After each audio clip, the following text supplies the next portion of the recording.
Exodus 19. The Israelites left Rephidim. Then 2 months after leaving Egypt, they arrived at the desert near Mount Sinai, where they set up camp at the foot of the mountain. Moses went up the mountain to meet with the Lord God, who told him to say to the people, "You saw what I did in Egypt, and you know how I brought you here to me, just as a mighty eagle carries its young. Now, if you will faithfully obey me, you will be my very own people.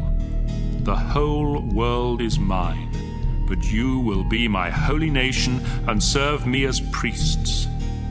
Moses, that is what you must tell the Israelites.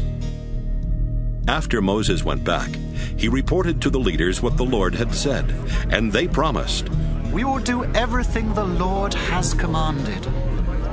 So Moses told the Lord about this. The Lord said to Moses, "I will come to you in a thick cloud and let the people hear me speak to you. Then they will always trust you." Again Moses reported to the people what the Lord had told him. Once more the Lord spoke to Moses. "Go back and tell the people that today and tomorrow they must get themselves ready to meet me. They must wash their clothes and be ready by the day after tomorrow, when I will come down to Mount Sinai, where all of them can see me. Warn the people that they are forbidden to touch any part of the mountain. Anyone who does will be put to death, either with stones or arrows, and no one must touch the body of a person killed in this way. Even an animal that touches this mountain must be put to death. You may go up the mountain only after a signal is given on the trumpet." After Moses went down the mountain, he gave orders for the people to wash their clothes and make themselves acceptable to worship God. He told them to be ready in 3 days and not to have sex in the meantime. On the morning of the 3rd day, there was thunder and lightning. A thick cloud covered the mountain. A loud trumpet blast was heard, and everyone in camp trembled with fear. Moses led them out of the camp to meet God, and they stood at the foot of the mountain. Mount Sinai was covered with smoke, because the Lord had come down in a flaming fire. Smoke poured out of the mountain just like a furnace, and the whole mountain shook.